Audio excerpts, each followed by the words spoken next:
we're here to talk. Come one, come all, everyone sit down.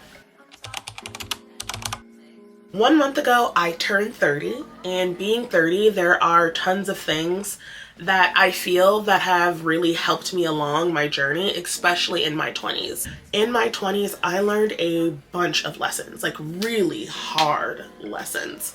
That's okay. That's what your 20s are kind of for. It's for learning the hard stuff. But I want to give you a leg up. I want to tell you some of the lessons that I learned in my 20s that I feel would have really benefited me if I would have learned them a little bit sooner. You cannot, I'm going to repeat that again because I want you guys to fully hear me.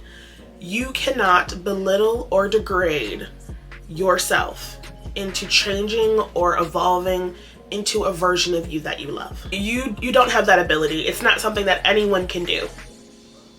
That's a lie. I don't know all of the people in the world.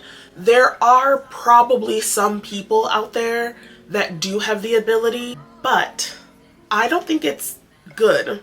I don't think that's good for them, and I don't think it's good for you or anyone that's watching this video. When I actively decided to go, hey, I don't want to dislike me anymore.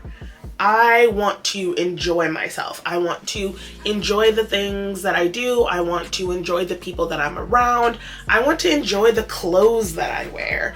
I want to just genuinely enjoy myself when I wake up in the morning. I want to be maybe not ecstatic to, be in existence, but like not terrible either. And I'll give you an example. Plants can respond to positive sounds and negative sounds.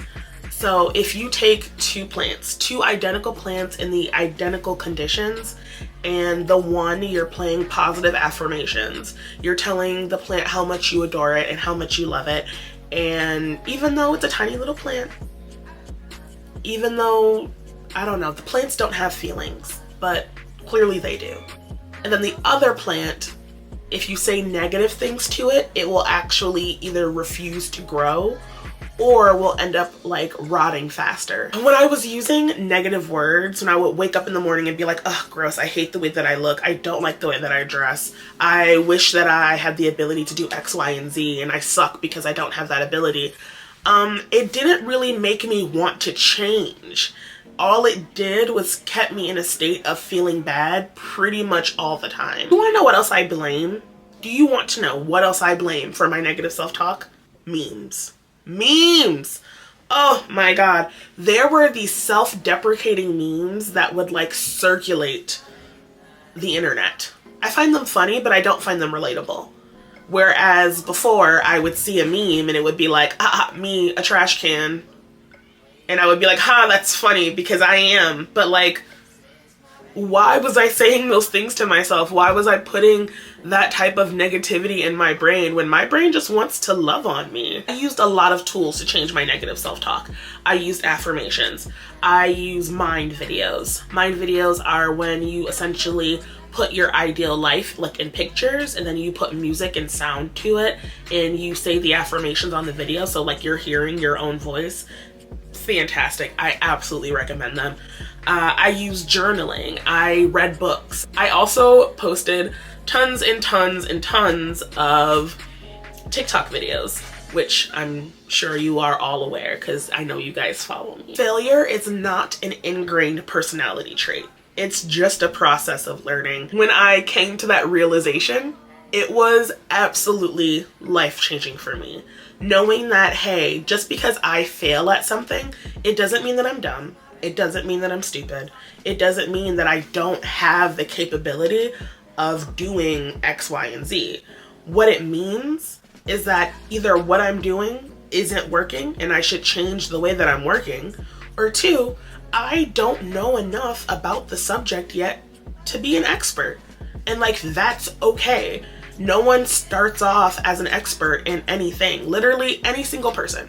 Any person that you think of right now who you find admirable, that you find amazing, they started off as a beginner. If you want to know more about failure not being an ingrained personality trait, I suggest this book called Mindset by Carol Dweck. Absolutely changed my life. I listened to the audiobook.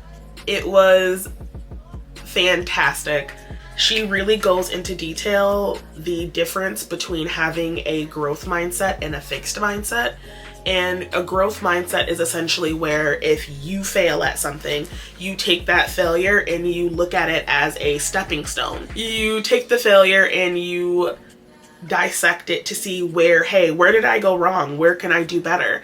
Instead of getting back that failure, like let's say you took a test and you failed the test. A person with a growth mindset will look at that failed test and be like, I need a tutor. Whereas the person with a fixed mindset will go, I'm dumb. I need to drop this class. Once you really get the difference, it's very easy to point out in yourself, hey, this is kind of a fixed mindset. You are not too cool to make friends, and trying to convince yourself that you are too cool to make friends will only make you more lonely. And I say that from experience. I do not knock romantic love at all. I got married at 19. I have 2 other partners. I think they said that you have to spend 10,000 hours doing something in order to be considered an expert. I have 3 current romantic relationships that have all spanned from 11 years to almost 4. Listen, I am not hurting in the love department. I never have been, never will be. However, when I recognized that I was still very lonely, even with the partners that I had, I realized that, hey, maybe I'm lonely because I don't have friends. People look down on community, and I think people look down on platonic love way more than they should. Recognizing that you are an individual that needs community outside of romantic relationships is a-okay. And if you think that you are too cool to need friends or to want friends, we are not made as humans to just be with one person. And I don't mean that in like a romantic way. I mean that in a community way. I mean it in a, hey, you're supposed to spend time with multiple people. You're supposed to create relationships that are fantastic and wonderful and mutually beneficial to both you and to your friend. So about 1.5 years ago, I set out on a path to make friends. What do you mean? Like, what do you mean you don't know how to make friends? I just didn't. The friends that I had made throughout my life were all circumstantial. We went to school together. We went to work together. Didn't really have a base relationship outside of those things. So when I stopped doing those activities, the friendships kind of fell apart. When I realized that, hey, it's on me. If I want to find community out there, I have to go out and get it. Absolutely life-changing. I implore you, please go make some friends. Go make some friends. Go find people that you like to be around and that you want to talk to other than your romantic partner. I don't have a lot of recommendations for friends, but I will tell you some of the tips that I've done. One was download Bumble BFF. I met, honestly, 2 really great friends off of there. Of course, it's like any app, you have to go through the motions of like sorting through people that you actually like. But when it's worth it, it's worth it. Also, there's nothing wrong with reaching back out to previous connections. If I realize that, hey, I miss this person, I want to reach out to them, I did it.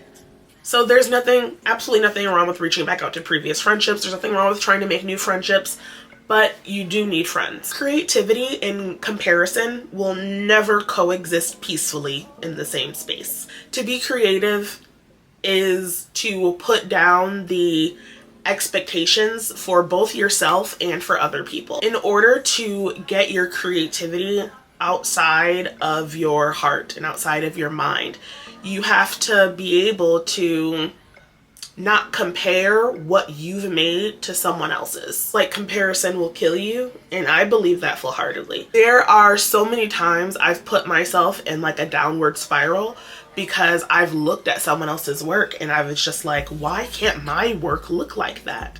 Well, that's for a reason. Okay, let me draw you a little chart real quick. When you start off being creative, it doesn't matter what it is. If it's TikTok videos, if it's art, if it's drawing, literally anything. Your expectations and your taste is already up here, but your skill level is down here. So when you create, you need to keep creating to get to that skill level. But every time you create something, if you are comparing it to your taste, it's never going to live up to your standards. And it's super important when you're creating to let go of that expectation, because otherwise you're not gonna wanna show it to people.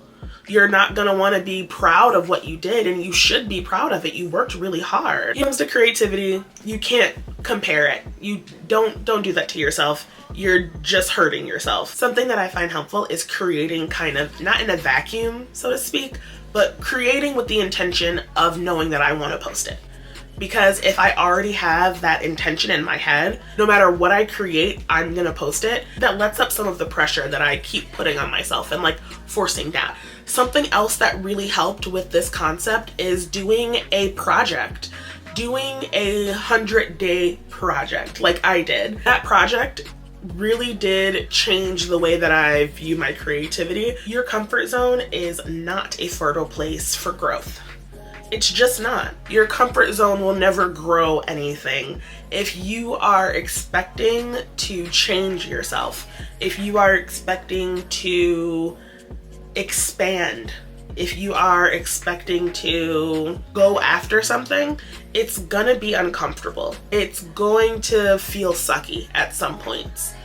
But the more you do it and the longer that you do it, it starts to feel nice. It starts feeling like, hey, this doesn't actually suck as bad as I thought it was gonna. There is a sweet spot. I'm not gonna lie, sometimes I do struggle with getting out of my comfort zone.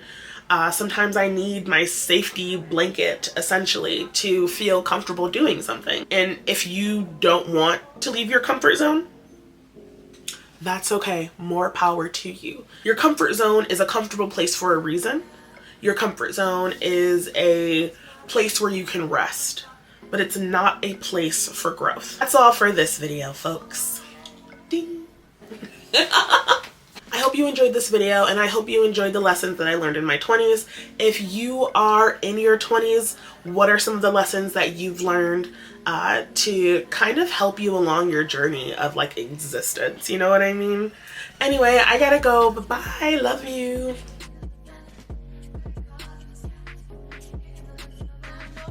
Oh, this orange blush looks so good on me. Wow. Wow. Sinclair, you've got to stop that.